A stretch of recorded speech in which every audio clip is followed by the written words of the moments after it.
But yeah, I'll keep that horse on side. Other than that, 𝗗𝗪𝗡𝗪𝗏, we mentioned him very early on in the season, handicapping off 1-2-1.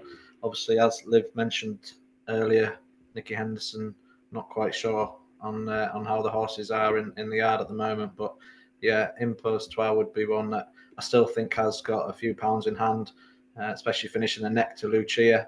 And obviously, we know how good she is. So yeah, I'd be keen to keep that horse on side as well. So they'd be the two really that I'd be mainly looking towards. But I agree with you on Zenta. I think Willie's got another one in here, 𝗋𝘪𝘨𝗪𝘵𝗪𝘥, but I think he's off elsewhere. I think he's going to go for the Mountain Pipe. I think he's maybe favourite for the Mountain Pipe. So yeah, I'd stick with just those two in here at the moment. Okay, nice one. Okay, I heard. I mean, I'm in LA at the moment, girls. So I've been asleep while everything goes on today. So I've woken up and read that 𝘋𝘪𝘨𝘪𝘵𝗪𝘥𝘢 might be getting supplemented for the Champion Hurdle. Is that right? Yeah, I've heard that. Yeah. So I mean, that was anti-post favourite or near favourite with King of Kingsfield. So Yeah. if he doesn't go in here, then Well, take that form as you will then, if they're going to send 𝘋𝘪𝘨𝘪𝘭𝘪 there. yes, exactly. It boosts your form a little bit more. So I know you're double-handed. I know you've got a double handful here, Dawn. So we'll go to you next. Well, Piper, I mean, he's coming back for more. I know Lisa O'Neill has put him up as her nap for the county. And I mean, if any horse deserves it after what happened last year, he was so unlucky going down his sword to Favor. So I love him. And I'm just going to touch super quick because you locked me out with the Calaconte chaos yesterday. No, not running now as well. Not even running. And not even running. Yeah, exactly. This is what happens when I leave you to your own devices. Barrier. No, you did it deliberately. We won't row. Barrier, Pied Piper's half sister, is in the Boodles, and I think she's got a very, very good each way chance. Just to touch on that. But Pied Piper here, he didn't get on with Ryan Moore and the 𝗉𝗓𝗏, but he's been third in a triumph. He was second here last year. I love the boy, and if it's going to be a sentimental thing, he's bred by the Queen. I mean, come on, you got to love a bit of that. I'm going to say here, we loved King of Kingsfield before anybody else did. They had thrown him out and said, he can only ever get second. But, you know, he got second in a Royal Bond, and Royal Bonds give us Ashro Diamond, Marine Nationale. There's another person we can't name, or horse at the moment. Champ Kylie and Irish Point. Irish Point was second in the Royal Bond last year. King of Kingsfield was second this year. He got his win at Leopardstown at Christmas. He was third to Ballyburn at DRF. I mean, form don't lie here. He's a wonderful horse. And, you know, when he won his point-to-point before he was bought by Gigginstown, his point-to-point win was 100 lengths plus. When I went back looking, he won 100 lengths plus. That's incredible stuff. So I'm third to a dream to share at Punchestown last year. So I can see why everybody is favouring that way, but what I'm going to say is we loved him first. I will touch on Bad. Bad goes for the Imperial Cup on Saturday, and I think Bad has a really, really good chance. I know people have fallen out of love with him as much as they loved him last year for the Boodles, but I think this French grey unicorn has the Imperial Cup in the bag. Ben Pauling's horses are running out their skin. And Magical Zoe is definitely worth a second look. I mean, she's getting there. She's coming close. Second to Lord Erskine, DRF as well. So she's definitely worth one to take. No, second last year in the mares novices. So yeah, I like her at a little bit more value, but heart says Pied Piper, but that sentimental value, King of Kingsfield here, I just keep looking and I'm going, how could you ignore him? You really, really can't here. And again, we loved him first. Yeah, we're claiming him, aren't we? So that's because we banged on about him quite early on in different podcasts and subscribers and stuff. So, okay, Liv, have you got an opinion on this race? Yeah, I quite like this race. I think I will start with the Pied Piper. 4th out of 4 last time out at Punchestown, but he was only 11 lengths behind Stateman, which obviously can't be faulting that for. He was second out of 31 runners at Newmarket. Only I think 3/4 of a length behind Shunter. Obviously really impressive again. Head behind Favois. Yeah. We're not we don't judge about pronunciation on this podcast, no. So yeah, don't worry about it. That's the same way. I think he was beating a head or a nose last year again, as Dawn said. He was so unlucky because he did really deserve that. 2022 Holdings Hurdle winner at Cheltenham, JCB Triumph Hurdle in January, he was third in, and JCB Triumph Hurdle in March 2022. Obviously loves Cheltenham. Ground won't be a problem, distance won't be a problem. He's obviously in form, comes from a good yards, who aren't coming over to Cheltenham just for a day out, are they? I know that Favois is in the race, so you could argue that his form is held by obviously him beating him last year, but although I think he ran a big race last time out at Newbury, didn't he? I think he finished 5th and he was like 50-1 or something. I would be siding with Pied Piper because Favois has not been the most consistent this year. But again, I wouldn't be surprised if he could pull it off again this year. No, he likes the race, but yeah, it would be Pied Piper for me. Lovely. What about you, Olive? I think King of Kingsfield is an obvious. Already come 2nd and 3rd in a Grade 1. Very consistent in his races. He's always pretty much thereabouts, so he'd be an obvious one to look towards. And off quite a nice weight. Pied Piper, I'm undecided. You can look at, obviously he's never been out of the top 3 at Cheltenham, so definitely a course specialist. But at the same time, for a 6-year-old, he's had a lot of running and a lot of tough races. So, I'm not sure on that. Looking down, which I always like to do in the handicap, I thought Lump Sum was an interesting one. Off a fairly low weight. Last time out, he won a Grade 2, and I think is still pretty progressive, so I think could be worth a little look. Okay, lovely. The next race we will go to is the Albert Bartlett Novice Hurdle. The market is pretty much taken up by Willie Mullins, but we will just go back to last year, Stay Away Faye. And I think we'll probably go back to you, Olive, just to start you off on this, because I mean that was amazing win last year, and I see Captain Teague is still in the race, and horses that go well are usually quite fresh in this, and he hasn't run since December, I think. So I don't know again if your dad's going to send him or not, but Stay Away Faye last year, I bet that was pretty special. Yeah, no, that was amazing. Stay Away Faye is such a lovely horse. And you can't really not like him, so it was great to sort of get him rolling at Cheltenham there, and and he's loved it ever since. Ooh. I think this year there's obviously quite a few entered. It was quite an interesting race. There's quite a few to like in it. I think 𝗗𝗪𝗪𝗪𝗪𝗪𝗪, although is stepping up in both trip and probably class as well. He's a very big, strong horse. I'd say, he's made to be a stayer. But we'll have to prove that. Reading Tommy Wrong, I think is the sort of most likable for me. It's already won a Grade 1, and could still be progressive. And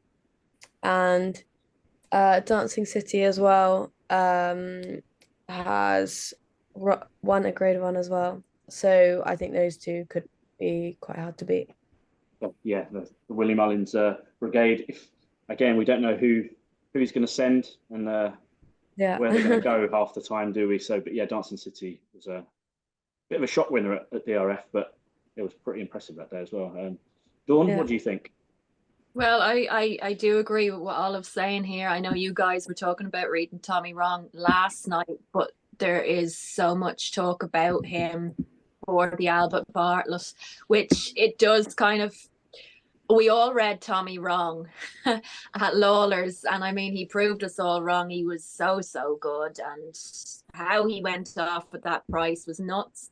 𝘋𝘪𝘥𝘥𝘪𝘵 is in here too. To me, 𝘋𝘪𝘥𝘥𝘥 is a proper chaser in the making, but people like him too. High Class Hero, I'm not going to abandon him. He's one of my 5 to follow. He's been good to us all season. I go back to that Galway Maiden, the Galway Maiden that gave us Champ Kylie the year before and Dawn Rising. 3 horses that came out of that Galway Maiden all went on and won, as well as High Class Hero. When he won at the Stole, it was 5.5 lengths. Impervious won that race in 2021, so there's a fun fact. Limerick, 7 lengths to the big Doyen. Slight mistakes, but he corrects himself all the time as well. And another fun fact, he was second to American Mike in his point-to-point start. So then he went and Harold Kirk and Willie bought him for 90,000. He wasn't fluent the last day at Thurles, but he did enough and he quickened. And what Paul said afterwards was, he has a good attitude, and that's what you need in the Albert Bartlett. People have been asking me, have I heard anything? Have I seen him? Do I know anything? I know less than anybody else about Croke Park, but Croke Park is in here, and he is value, absolute value. Like Firefox, he wasn't himself in the Lawlers. They came out, they were honest, they said that afterwards. Sinead, who does him, absolutely adores him. She does 𝘗𝘰𝗪𝗏𝗏 as well, and Brighter Days Ahead. He's a proper chaser. He's Farron Glory's half brother as well. Disappointing debut back in May in that bumper, but he was second to You Oughta Know, and you know how I feel about You Oughta Know. And then that glorious 11-length win when he was trying to take Jack and himself back to the stables. He was workmanlike, but he was also impressive at Navan as well in the Grade 3. And what do I say about Navan or Nace Hills? You can win there, you can win anywhere. So, yeah, High Class Hero, I'm not abandoning. I want him to win, but I think Croke Park, you're foolish to ignore. Okay, nice one. Liv, what about you? I will go with reading Tommy Wrong here. Obviously, Willie Mullins, he's in form. He's had 11 winners from his past 25 runners. He's unbeaten under rules. Won a 17-horse race at Cork, beat Il Antique last time out, which was a big shocker to most people. Won a 14-runner race by 7 lengths, 13-runner race by 6 lengths. Again, he's got that amazing attitude where he wants to win. It's obvious. Ground will be fine, the trip's fine, and he's wearing the double green, which just produced top-class horses, and I do just think he is a different class, so I think he will just take this challenge in his stride, and I think he should be in the frame. So, Danny, finish us off. Yeah, I mean, I can't really ignore reading Tommy Wrong, because obviously you and Dawn both know how I feel about Il Antique, so yeah. I'd be rude to ignore reading Tommy Wrong. I was actually just going to ask you, Dawn, to be perfectly honest, about 𝗗𝘥𝗪𝗏. So you've already made that quite clear. So I won't bother. But you'll no, know when I know, Danny. You'll know Yeah. when I know. Yeah, I mean the horse is obviously still improving, and I think if you can put a line through that run last time, a step up in trip should suit. So yeah, 25 to 1 is a mad price. But there's another one in here that I like at a bigger price, which is the Jukebox Man for Ben Pauling. I haven't mentioned any Ben Pauling horses as yet, so yeah, I'll stick with that at a big price, because Ben Pauling is more than capable, obviously, especially at the festival. And I think that last run was a good solid run. Loves soft ground, heavy ground. If it is obviously soft to heavy on the day, then I'd be keen to keep the Jukebox Man on side. I think that was over 2 mile 4, getting beat by Captain Teague, but he was doing all his best work late on in the 𝗗𝗪𝗏 there. So yeah, I'd be keen to keep the Jukebox Man on side at a big price, because I think there's plenty of ability there. Okay, nice one. Yeah, I think Monkfish is the only horse to go off single figures and win in the last 8 renewals of the race. So picking one at a bigger price is quite often the way to go in this race. Yeah. Okay, right. We move on to the Boodles Cheltenham Gold Cup.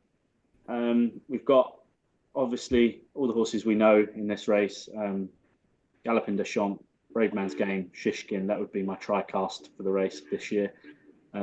Obviously, I'd love 𝘗𝘰𝘥𝘤𝘪𝘵 to be rolling up the hill late, but yeah, I think just potentially might not be quite his day in this race. And Dawn, I know this is literally, you'll be on your knees, you'll be crying all over the place when 𝗗𝘗𝗪𝗏𝗏 wins.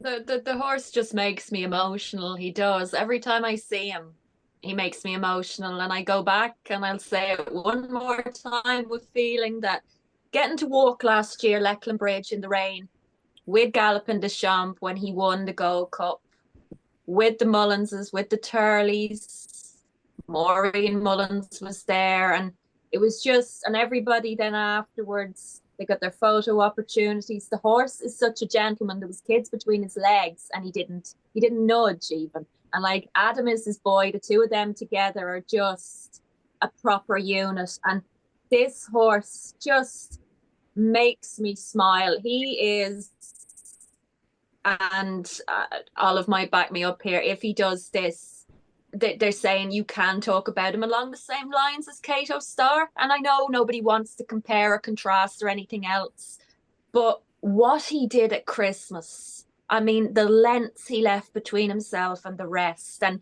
the last, him coming over the last, he's literally cheesing into the camera like, you all forgot about me. He was tired last year when Fast or Slow bet him. I'm not saying Fast or Slow isn't a good horse. He is, and he will get another day. I don't think the Gold Cup will be his day this year. 𝗂𝘥𝑥, if you haven't watched the piece that the Jockey Club have done, it is fantastic. They followed him for a whole year. You hear the whole family story. He actually was supposed to go to Australia after this for a race, was worth 730,000 or something, but they couldn't get the flights in time. He wouldn't have enough time recovery for that. So yeah, if the ground comes right, I think 𝗂𝘥𝑥 will run into a place, and that's what we want. We want magic at Cheltenham. We want a story. 𝗗𝗏𝗪𝗏𝗏 is in here. Gentleman's Game, I think, will run a good race as well. I was lucky enough to see him do a piece of work at Punchestown after the races. It pays sometimes to hang around for the bumper, and then you get to see some good horses doing a piece of work afterwards. Does Monkfish go in here? We don't know where Monkfish goes. And 𝗗𝗏𝗪𝗏𝗏, like I say, yeah, Rich, you were right about him the last day. So it'll be interesting to see how much he enjoys this. But I'm 𝗗𝘗𝗪𝗏𝗏𝗏𝗏. I always have been. I always will be. He's just incredible. And I hope a week later we'll be walking Leckland Bridge again and raising a pint to him. So ground comes right. I'm saying 𝗗𝗏𝗪𝗏𝗏𝗏𝗂𝘥𝗪𝗏, and I will just give a shout to Shishkin, because his performance the last day was just beautiful as well. He's another heart horse. He's an old dude. He's an old rogue, and he just turns up and he does what he does. So yeah, there's my 1, 2, 3. If the ground is quite right, otherwise take Ewik out of it and maybe throw 𝗗𝗏𝗪𝗡 Press in for a bit of fun. Okay, great. Danny, what about you? Yeah, I mean, it's 𝗗𝗏𝗪𝗡 to lose really for me.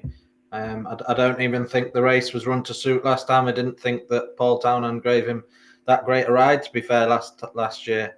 Not last time, sorry, last year in the race. Obviously, they held him up that day. He made a couple of mistakes. He had to switch him right 2 out, and he still came home and obviously beat Bravemansgame by 7 lengths. So I think it's his to lose, really. You can't discount Bravemansgame. Obviously, the form's there from last year. I think when it comes to this sort of race, you do need a certain calibre of a horse to compete, and Bravemansgame has got that in abundance. So I think that Bravemansgame will be bang there as well. But yeah, I think if 𝗗𝗏𝗪𝗡 is anywhere near what he was last year in this contest, then he's going to prove tough to beat, especially as Paul will be keen not to get stuck right in behind. I think he just wasn't fluent at all early doors, and he was just not happy with him. So I think yeah, he'll be riding him a little bit differently maybe this time, but he's the kind of horse that can just get you out of trouble. He's that good. He's that talented. So yeah, it's going to be 𝗗𝗏𝗪𝗡's race to lose. But yeah, Bravemansgame at a bit of a price each way. Okay, Liv? Well, you heard Shark at Kempton in December telling the crowd that you'd see Hewitt coming off the Cheltenham Hill, and I think that's exactly what he'll do. I mean, how can you not love this horse? He's a people's horse, isn't he? I know that Shark's been saying he's in amazing form after he won the King George, which was just, I mean, that performance was just insane. I think I was actually at Aintree that day on Boxing Day, and I think the whole room I was in the owners' part just went up in flames. Everyone was screaming for him. It was so good, such a good atmosphere. Everyone loves him. Yeah, but after he won the King George, I remember seeing Shark saying, like, you wouldn't know he'd run a race. He was just ready to go again. He loves his racing. And I mean, why wouldn't he? Like, the team at home absolutely love him. And he knows that, which is what gives him the willpower to win. Yeah, but Kempton just blew me away. I thought he was tailing off, and I was saying to the man next to me, pull him up, save him, just pull him up. And then he just came out the back of the screen. I was like, what? But I know that Paul keeps reiterating the fact that Bravemansgame is at too big a price.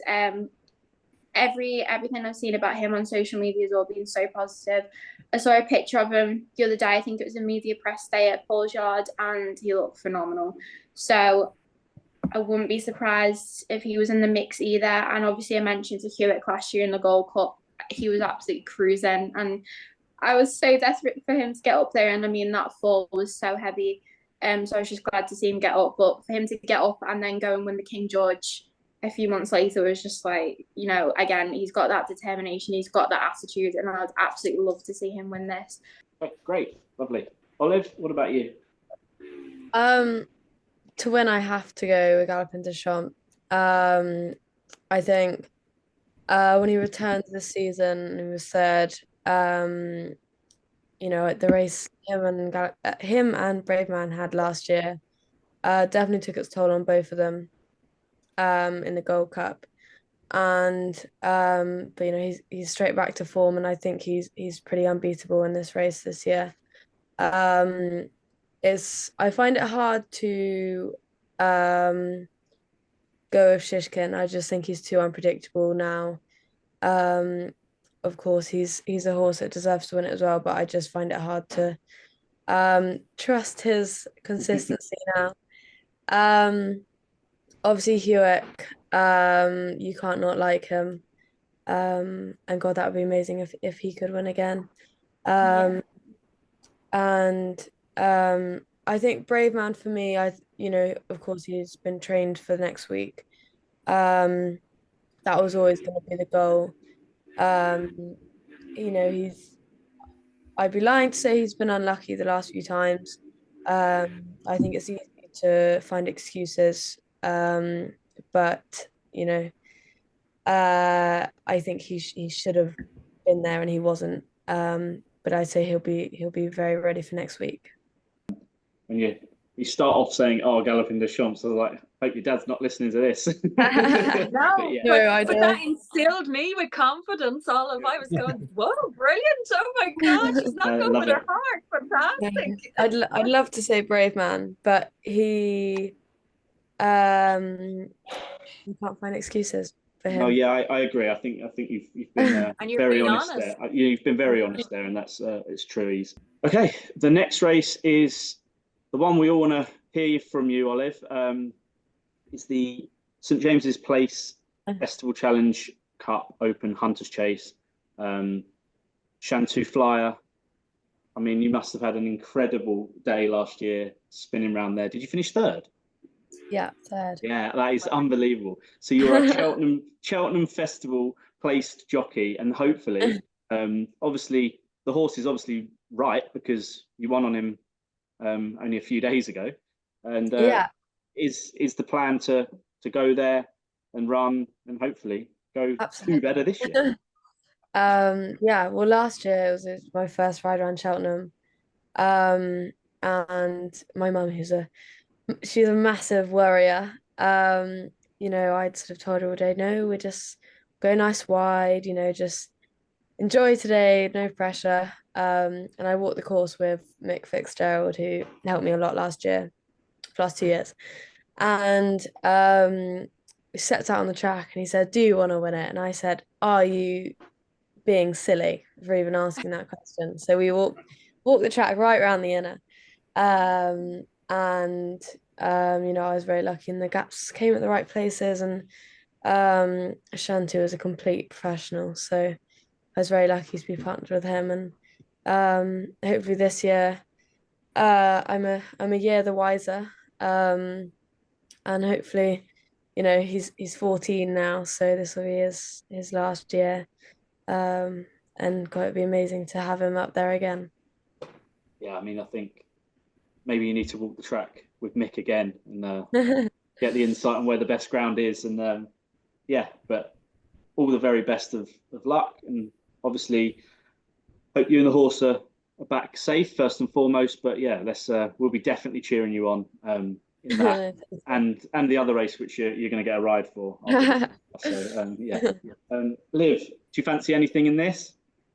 I mean, I would love 𝗗𝗪𝗪𝗏 Flyer to win it. I mean, 14-year-old, what a story that would be. He's been such a legend for his connections. And again, with Olive on it, it would make it all the more special. So get home safe and enjoy yourself, and come back a winner. I also really like Time Leader. I think it's really interesting. I only really say that because at Cartmel in May, he finished in front of one of my boys, 𝗗𝗪𝗪𝗏. 𝗗𝗪𝗪𝗏 is actually aiming for the Fox Hunters at 𝗋𝘪𝘃, so it'll be really interesting to see how he does, considering Time Leader was fifth in that race last year. If the roles were reversed, I don't think Time Leader would beat him, but we'll move past that. He won 4 races last season. He was obviously fifth in the 𝗋𝘃 Fox Hunters. Then he went into 2 point-to-points, and that's what's interesting because he won his first point-to-point on good ground, and then on his second one he was actually pulled up, and that's one of the only times he's ever run on soft ground. So if it's soft at Cheltenham, that would be the only worry. I think he'd prefer it to be good ground. He's 10 now, so he's got more experience, and again, he's one of those horses that just absolutely thrives when he's racing and enjoys it. So either Time Leader or 𝗗𝗪𝗪𝗏, I would love to see win this. Good stuff. Danny? Yeah, I agree with Liv with Time Leader there. She's made a good case for the horse, but I think 𝗗𝗪𝗪𝗏 is going to be tough to beat. Obviously returning from falling in the contest last year, but I just think he's got plenty of ability there. Fern's Lock, 7 years old, maybe not quite got the experience. Obviously, bags of talent there. Just whether more of an entry horse for me. I think they were maybe going to come to this contest last year, but wanted to wait another year. So obviously Fernslock's going to be probably turning up in these races year after year, all being well. But it's on the line as well. It's a bit of a funny horse by all accounts. Kind of got his own ideas on the game. So yeah, I'll stick with Billaway. I know Dawn's obviously going to make a case for Samcro, so I'll let her chirp on about Samcro. First of all, you just love, I mean, that picture of Olive and Shantu the other day that went up, that has to go on your mantelpiece, Olive. That is beautiful. To go with your fox hunter win as well, because I know he's probably like a family member too. You know, you've probably grown up together nearly as well. So I'd love to see, and like I'm going back and looking at what he's done. He was second in an Ultima as well, so he's got a solid chance. And with you being third in it last year too, you're gonna want, I'd say, the competitive streak is going to be even more coursing through your veins as well. But no, I'd love to see that happen. I'm with you, Danny, about Billaway, what he did at Naas. I mean, the way he came back, that was one of the races of the season. We should still keep talking about that. It's on the line. JP came, he offered. He only offers once, and he sold today to JP, so it's on the line is now JP. Who else have I got? Yeah, Bill at Fernslock. Is he still a bit of a baby? David Christie did right by him. He's by Telescope. He's got a big, gorgeous stride. He is a huge horse. So we will be enjoying him for years to come. He was great at Thurles with his 8-length win. And my darling Sam Crow. Name of Father, Son, Holy Spirit. Believe in Sam Crow. I'm always asked, still after all this time, my answer is, and it's a Harry Potter quote, always, and I always will. I love him. He has been doing his point-to-point campaigns. He was doing 32 lengths. He was doing 65 lengths. And he was third to Lifetime Ambition a couple of weeks ago as well. Made a few scrappy mistakes, but we can forgive him for that. Won a Marshes, won a Ballymore. I mean, it's a real heart and heart here thing now. And it's not just because Olive is on here. I just love the story of a 14-year-old with an up-and-coming potential superstar, if not a superstar already, Olive, but like I would love that. And if not, you know what I've said all season, Sam Crow. We are down to the final two races of this year's Cheltenham Festival, and it is the Mrs. Paddy Power Mares Chase, over 2.5 miles. And I know everyone is talking about Dino Blue. I'm not exactly sure how the best pronunciation, and I think most people are putting them in there. Most people are putting her in their like accumulators and stuff that they're doing, which is always risky because always one of them gets beat. And I don't know if this is the one or not, because I'm a real 𝗗𝗪𝗏𝗪𝗏 fan. She was so brave last time, getting her victory, and yeah, I'd probably want to be siding with her instead, which is maybe a bit bad because I know everyone loves Dino Blue. But yeah, Dawn, you can probably fill us in a bit more because I know you've seen them in the flesh a lot more than everyone else. Yeah, well, first I'm just going to get on my mare bandwagon again. Yeah. I seen this week that was it Racing Post put out, or who was it? If you could remove one race from Cheltenham, what would it be? And a lot of people said the Mares Chase, and I just thought, but why? I mean, look at what's turning up in here, you know, and I know there's still a push for them to get rid of all the mares races. You're killing the dream, guys. I don't understand it. You know, these are fantastic mares that are turning up. So that's my little crib again. I do it on a podcastly basis now. But darling Dino Blue, I mean, she got her grade 1 at Christmas. I couldn't believe that she had to wait that long to get her grade 1. She was fantastic. She jumped for fun. I mean, it was the JP 1, 2, 3, but she was the best of them. To watch her at the side of the parade ring, she just walks around so chilled, tongue sticking out all the time. She is gorgeous. Second to El Fabiolo in the Dublin Chase. Very, very brave performance. I mean, she wasn't getting to him, but she was coming close. So all the forecasters were delighted with that. She was second last year here. She was an unlucky second to Mascada. And again at Naas when she fell door on her season debut. She was all class. She just straight up the hill, easy as you like. So I can see why a lot of people are throwing her into ACCAs or whatever else is going on there. That novice mares back in 2022 gave us Impervious, Love Envoy, Nurse Susan, Party Central, Tweed Skirt. All very, very good what's come out of that. You could pick and choose. I'm sure there's one or two that I've left out. 𝗗𝗪𝗪𝗏𝗂, I see what you mean, Rich. I mean, at Naas halfway round, I just went, I think I text the group and Will had cashed out. He just said, he believed what I was saying. I said, here, forget about her. And then she just grinded. And even in Willie's debrief afterwards, he said the first 4 fences, she wasn't paying attention for some reason. And then she copped on to what she was doing and she just wanted more. And he said that was perfect. That was a perfect prep for this race.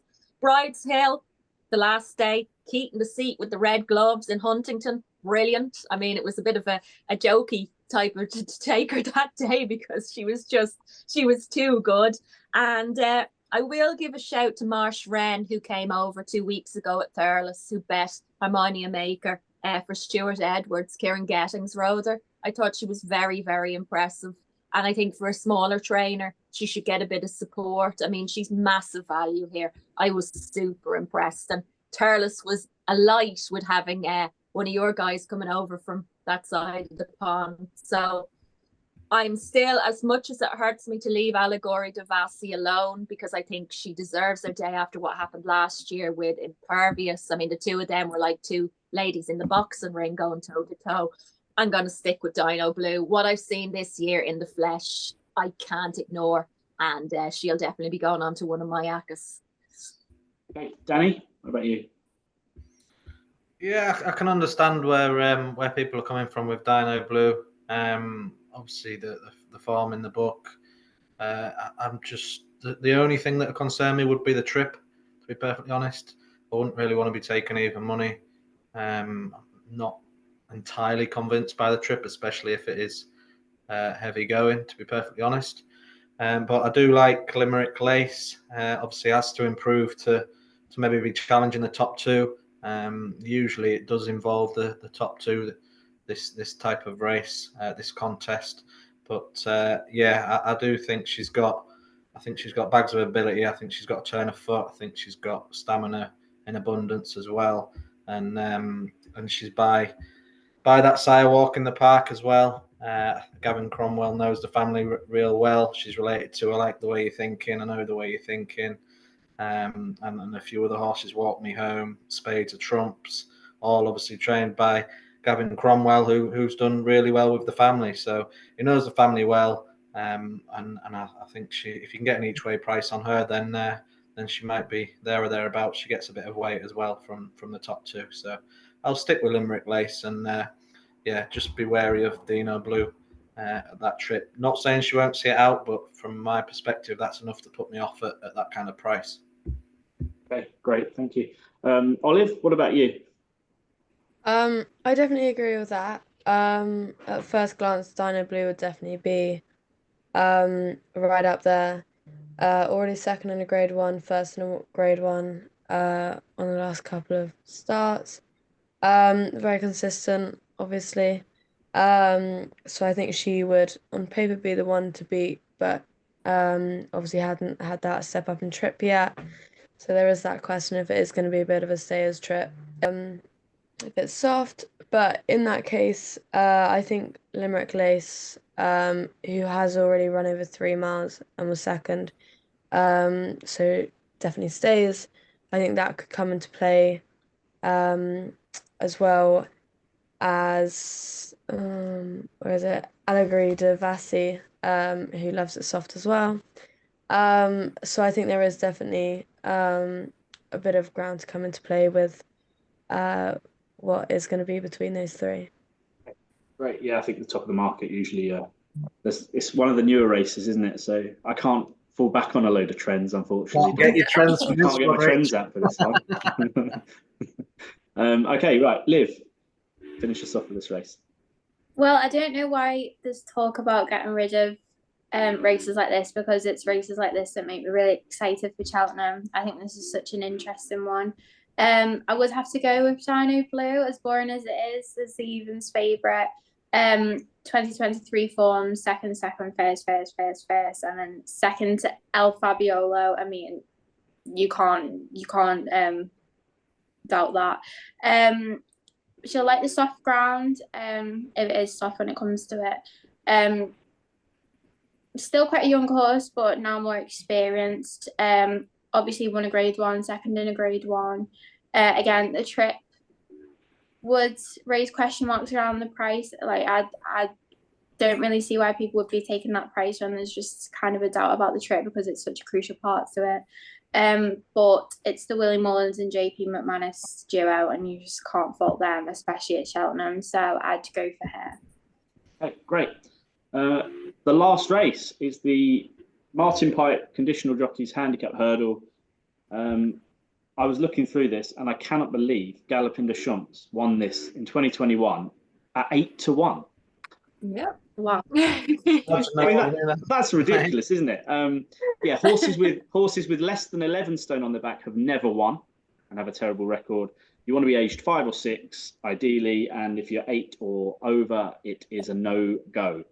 𝘋𝘪𝘨𝘪𝘵𝘪𝘵 won the race last year.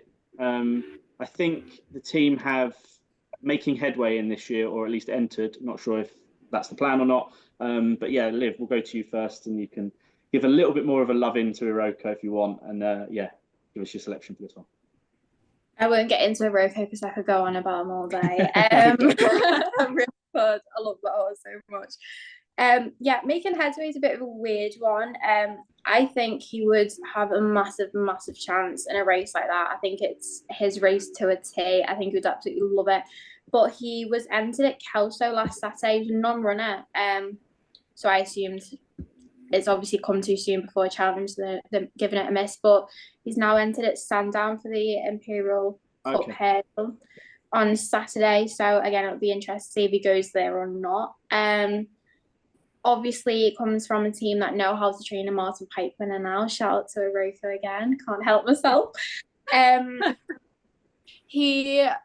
think he won a 3-mile point-to-point after falling on a point-to-point start. And then under rules, he won on his debut. It was so impressive. It was bottomless ground. I think it was at Carlisle. White Rhino had won, I think, 2 races before him. It was a loose horse.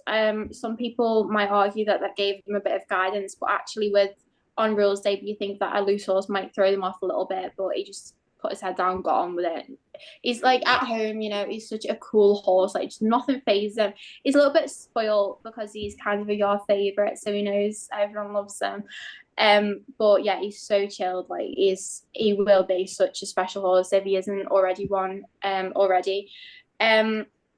He finished 4th in a grade 1 at Aintree. I thought it was so impressive. The ground that day was absolutely horrible. And I think he set off at the back and he just could not make that ground up in the style ground that it was.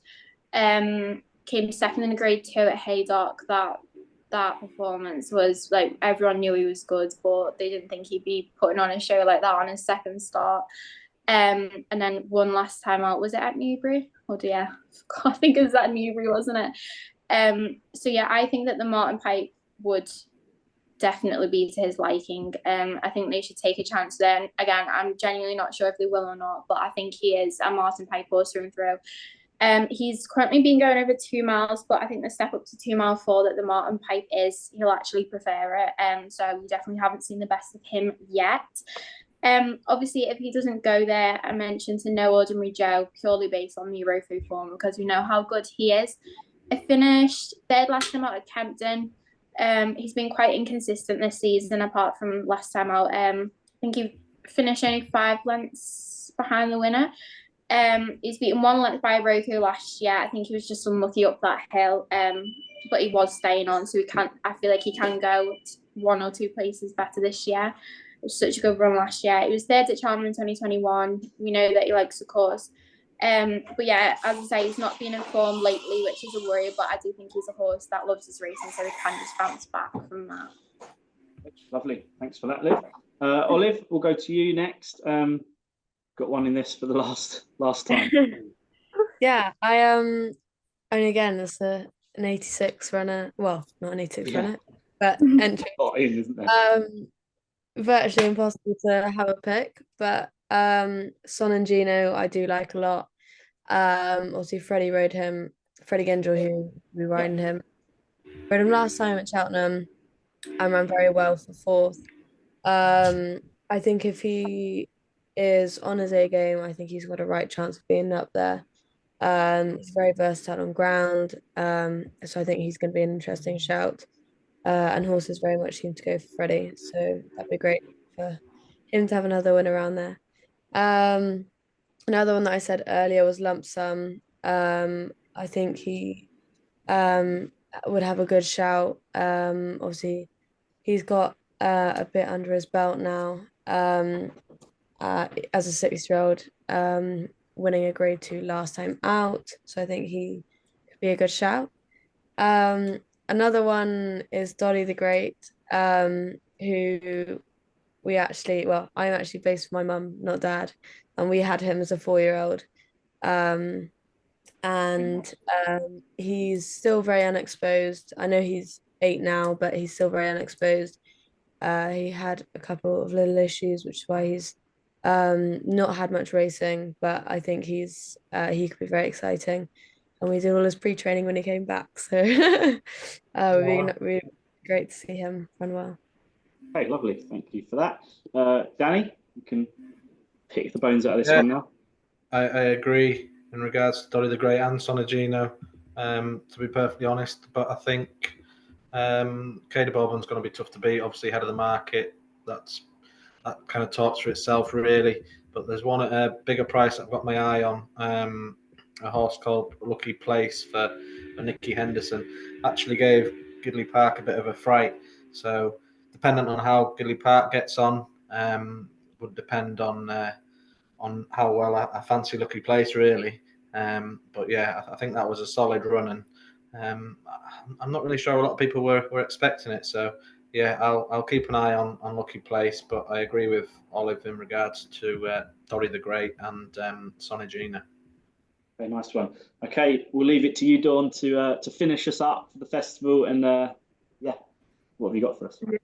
Well, what I like as well is that me and Liv both have imperial horses on Saturday as well. So yeah, that's true. Yeah. I've gone with Bad and she's gone with her pick. So I'm hoping either of us come out on top in that case too. But yeah, like I say, Bad is in here, but he's going for the Imperial Cup on Saturday. So whether he turns up a week later.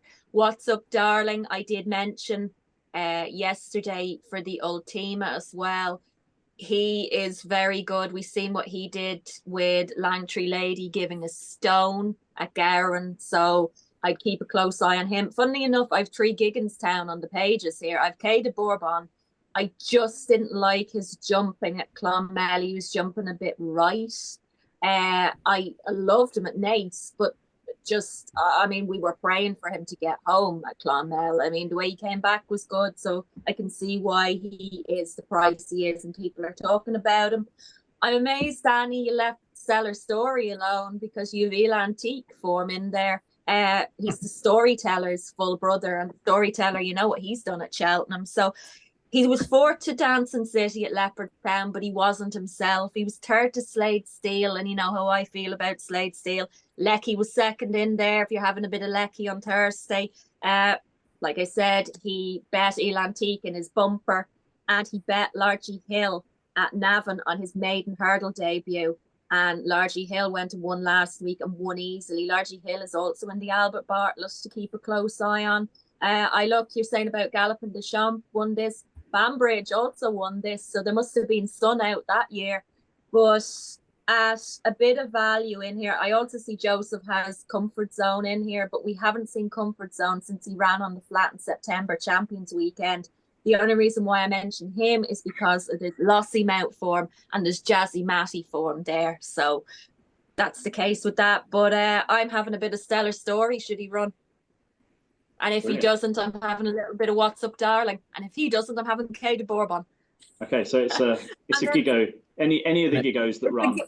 It's a 𝗗𝘗𝗪𝗏𝗪𝗏. The horse that I had picked back in September was Wordsworth. who David Pipe was training, but he's disappeared into thin air, who was once third in Irish Derby. Yeah, So, yeah. He was an O'Brien horse, wasn't he? Yeah. Yeah. He was okay. originally, then he went to Shark, and then Shark sold him on to Josh Halley, and then Josh Halley sold him on to David Pipe. I thought it was written in the stars. See what thought did to me. Yeah, wow. Okay, that concludes our podcast for this preview. Girls, thank you so much for giving up your time and coming on. Good luck, Olive. Thank you. Next week. Hopefully with 2 rides, but definitely with Shantou. And Liv, thank you so much for coming on at short notice. And yeah, I mean, considering the short notice you had, you came very well prepared. So very impressed. Thank you. Thanks. And Dawn, I think you have possibly a giveaway. Yeah, so I have Nina Carberry's book that she wrote, and she also kindly signed it last week. So if anybody would like the signed copy of Nina Carberry's book, seeing as we're all women power, and it is World International Women's Day on the 8th as well. So go us and go the mares at Cheltenham, they shall forever stay. But yeah, just like, follow and retweet if you would like a chance to win the book. I will leave it to you, Dawn, to sign us off for this episode. And yeah, girls, thank you again. Luck, love, light and laughter, and the very best of luck to Olive as well for this, and the very best of luck to everybody. Just sit back, enjoy, go loco for Iroko, follow Galloping des Champs, and you'll be on to a Shantou flyer.